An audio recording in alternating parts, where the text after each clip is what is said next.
Bismillah, wassalatu wassalamu ala rasulillah. Iya, walaupun dia anak kaya, kalau dia ditinggal mati oleh bapaknya itu namanya yatim. Itu namanya ya yatim. Pada masa dulu yang namanya anak yatim itu seperti ini para jamaah. Karena wanita-wanita pada masa dulu itu ikut sama suami, ikut di rumahnya suami, dia mendapatkan nafkah dari suami. Sehingga dia tidak memiliki harta apa-apa di tempat itu. Karena wanita-wanita pada masa dulu tidak kerja, bukan karir. Ketika bapaknya ini meninggal, ya kan? Maka anak ini menjadi yatim.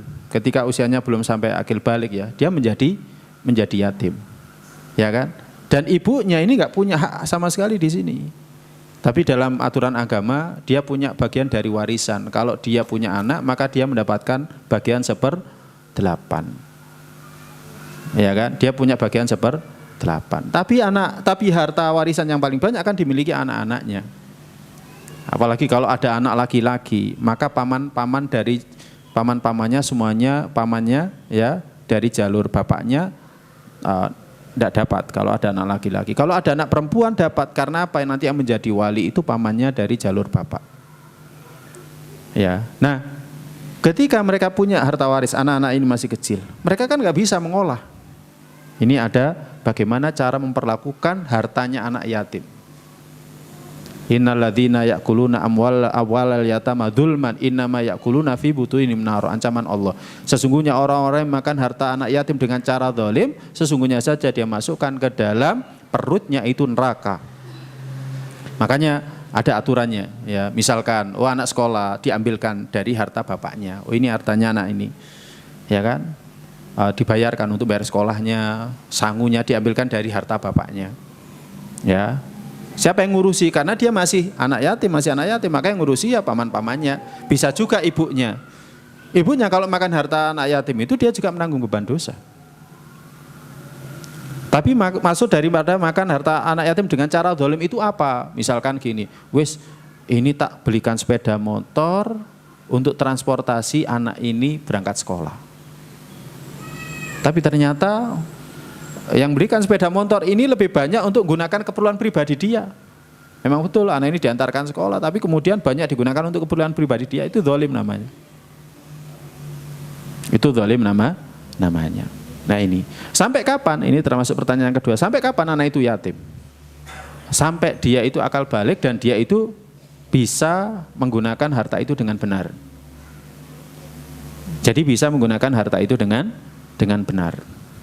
Ya, sebenarnya keyatiman itu berhenti ketika dia sudah akil balik. Kalau dia sudah akil balik berarti dia sudah tidak lagi yatim. Jadi dia sudah tidak lagi yatim. Ya, bukan ketika sudah menikah pun dia dikatakan yatim. Ya, ada seorang itu pernah cerita gini. Aku mau menerima dia sebagai suamiku karena dia yatim. Wong gede kok yatim.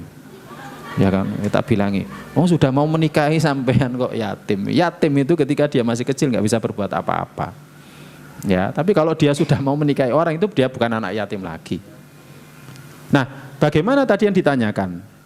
Ya kan, dia orangnya berkecukupan. Apakah keluarganya ini ketika mengasuh dia ini termasuk dalam lingkup tadi ana wa kafilul yatim ka'atani fil jannah? Jawabannya masuk. Seperti yang disebutkan oleh Syekh Salim bin Id dalam kitabnya Bahjatun Nadhir itu masuk. Ya, dia gunakan hartanya bukan harta anak ini. Wes ini harta warisanmu, tak jaga, ini rumahmu, tabunganmu yang ada di sana, wes biarkan aja untuk masa depanmu. Kamu sekarang sekolah tak bayari.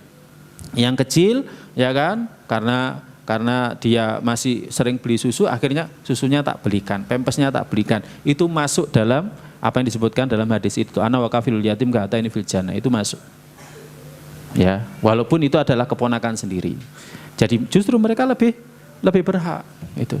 Jangan sampai anak-anak yatim ini hatinya tidak dekat dengan kerabatnya itu. Kalau bisa dekat dengan kerabatnya, maka lebih berhak ya kerabatnya memperlakukan anak yatim itu seperti itu. Wallahu a'lam bishawab.